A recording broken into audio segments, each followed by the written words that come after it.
नमस्कार, मैं राकेश परमार और आप देख रहे हैं महत्वपूर्ण मुद्दा।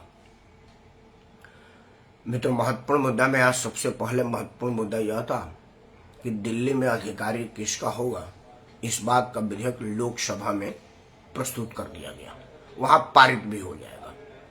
बहस चूंकि लोकतांत्रिक प्रक्रिया है इसीलिए बहस हो रहा है। लोकसभा में भारतीय जनता पार्टी की सदस्य संख्या को देखते हुए यह बिल को पारित होने में कहीं कोई संदेह नहीं है। राज्यसभा की जो गणित है और जो भारतीय जनता पार्टी का बढ़ता प्रभाव है और शरद पवार ने जो इंडिया जो नया बना है यूपीए का दूसरा भाग, उसको जो आज झटका दिया है और उनका जो उछल कूद वाला स्वभाव है, उससे यह लग रहा है कि राज्यसभा में भी यह कमोबेश पास हो जाएगा, क्योंकि 9 सदस्य संख्या कम पड़ रहा है और शरद पवार का भरोसा नहीं किया जा सकता कि वो किधर जाएंगे। लेकिन टीआरएस और बीजू जनता दल के सदस्य को स्पष्ट रुख है कि वो वर्तमान सरकार के साथ जाएगा, और अगर साथ जाएगा तो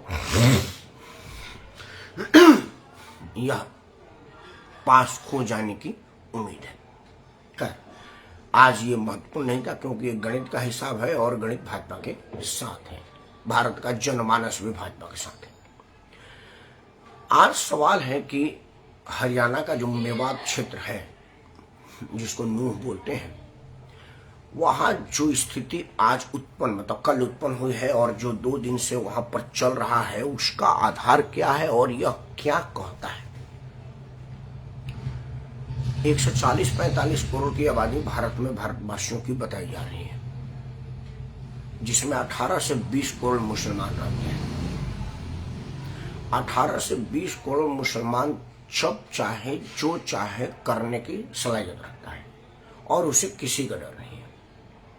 चाहे वो भारत के राजधानी दिल्ली के नागलोई इलाके में हो, जहां पुलिस की बताई रूट को अवहेलना करके वो पथराव कर सकते हैं और आम जन को जान शासित में डाल सकते हैं।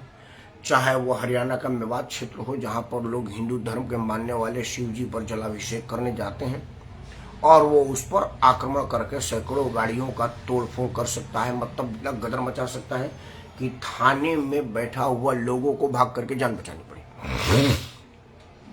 और बदले में जो 120-25 करोड़ लोग हैं, उनको वो बिल्कुल नपुंसकों की तरह से दुबक करके कोई मंदिर में शरण ले रहा है, कोई पेड़ के नीचे शरण ले रहा है, कोई भागे जंगल और पहाड़ी पर चढ़ गया। आज भारी पुलिस बल आई तब जा करके वो भूखे प्यासे भूखे नंगे लोग वहां से रेस्क्यू किए गए, उनको बाहर लाया गया।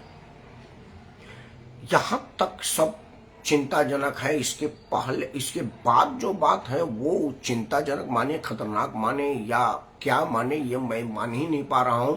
मैं आपके सामने रख रहा हूं।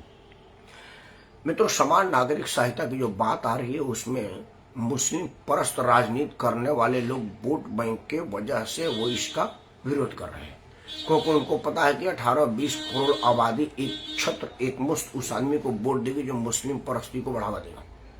और उसके विपरीत जो सत्य सनातन वाले लोग हैं, जिनको यह लोग पीटते हैं, कूटते हैं, जब मर्जी करता है मार देते हैं, उन लोगों को जातीय आधार पर बांट दिया गया है। मुसलमान में हिंदुओं से ज्यादा जाति है और आपस में जाति छोड़िए, उनके अपने धर्म में शिया सुन्नी में इतना झगड़ा है। खैबर पख्तूनख्वा के मस्जिद में बम मार दिया गया, वहां पर कोई हिंदू नहीं था। नबी के नवासे को जिसने मारा वो बजरंग दल के कार्यकर्ता नहीं था, ना ही वो हनुमान चालीसा का पाठ करते हुए मारे थे। उसको मारने वाला भी मुसलमान धर्म का ही मानने वाला था। लेकिन वो जब वोट की बात आती है तो वो एक माने जाते हैं, बेशक वो एक होकर के वोट ना दें, लेकिन एक बात उनके मन में जरूर होता है कि वो भारत माता की अस्मिता की बात करने वाला पार्टी को इनकार कर देते हैं और उसी पार्टी को स्वीकार करते हैं जो भारत से पहले उनकी बात करता हूं। यह सीधा उनका स्पष्ट फंडा है। हम सब लोगों ने बचपने में एक पाठ पढ़ा है। हमारे मास्टर जी बताते थे कि एक बुजुर्ग लकड़ी का 5 टुकड़ा लेके आए और उन्होंने 5 भाइयों को एक एक टुकड़ा दे दिया और बोला कि इसको तोड़ो। सबों ने फटफट उस लकड़ी के टुकड़े को तोड़ दिया। फिर मास्टर जी ने दूसरा एक टुकड़ा दिया, बोला अब इस 5 को बांध दो। उन्होंने 5 को बांध दिया और बोला अब तोड़ो। तो वो नहीं टूटा। उन्होंने बोला पांचों मिलकर तोड़ो, तब भी वो नहीं टूटा। तो मास्टर जी बोला इससे क्या सीख मिली? अगर तुम अलग अलग रहोगे तो एक आदमी भी तुमको तोड़ सकता है, और अगर तुम इकट्ठे हो जाओगे तो पांचों मिल करके भी नहीं तोड़ सकते। यह बात जिनको पढ़ाई गई उन्होंने तो इस बात को नहीं समझा, लेकिन जिनको नहीं पढ़ाई गई वो ये बात समझ गए और वो एक होकर के रह रहे हैं। लेकिन सवाल है कि हम एक कब होंगे? बिहार में जातीय जनगणना फिर से शुरू हो गया। अब जातीय जनगणना कितना जातीय एकता लाएगा यह देखने वाली बात है, और वो दिख रहा है। उसका कारण यह है कि आज लालू प्रसाद यादव के बेटे जो कि पालना में था 3 दिन का, तो उसको 300 करोड़ रुपए का उपहार मिला था। हमारे लोगों को चॉकलेट और टॉफी मिलती है, उसी में से शायद 6 करोड़ या 12 करोड़ की रिकवरी आज ईडी ने किया है। 6 करोड़ या 12 करोड़ की लालू प्रसाद यादव के बेटे के यहाँ से रिकवरी वो इस तरह से है जैसे कोई आदमी 54 अठन्नी जैसा कुछ रकम होता है जो आज के चल नहीं रहा है, उसी तरह का धन है। इधर फेंका बिगा है, चूंकि वो चल ही नहीं रहा है। तो लालू प्रसाद का वो जो रिकवरी हुआ है वो इसी को दिखाता है, क्योंकि मोदी और लालू सब मिले हुए हैं। क्योंकि मोदी जी को पता नहीं है कि लालू प्रसाद यादव आज तक कभी नौकरी नहीं की है। उनके दोनों बच्चों की तो कोई नौकरी की पात्रता नहीं, वो फॉर्म में नहीं भर सकते और चार्टर्ड प्लेन में घूमते हैं, 120 रुपया वाला पानी पीते हैं और शानदार जीवन जीते हैं जो राजा महाराजा को नसीब नहीं है। तो ये पैसा कहाँ से आ रहा है? मोदी जी को तो ये बात पता ही है। मोदी जी को पता है कि मुलायम सिंह यादव के बाद मुलायम परिवार का कोई आदमी नौकरी नहीं करता और चार्टर्ड प्लेन से मतदान करने आता है। तो वो उन्होंने क्या करा कि भाई ईडी को कुछ दिखाना है, देश में जातीय विद्वेष फैलाना है और लालू प्रसाद यादव को कुछ माइलेज देना है, ताकि जरूरत पड़े तो राज्यसभा लोकसभा में उनकी मदद ली जा सके।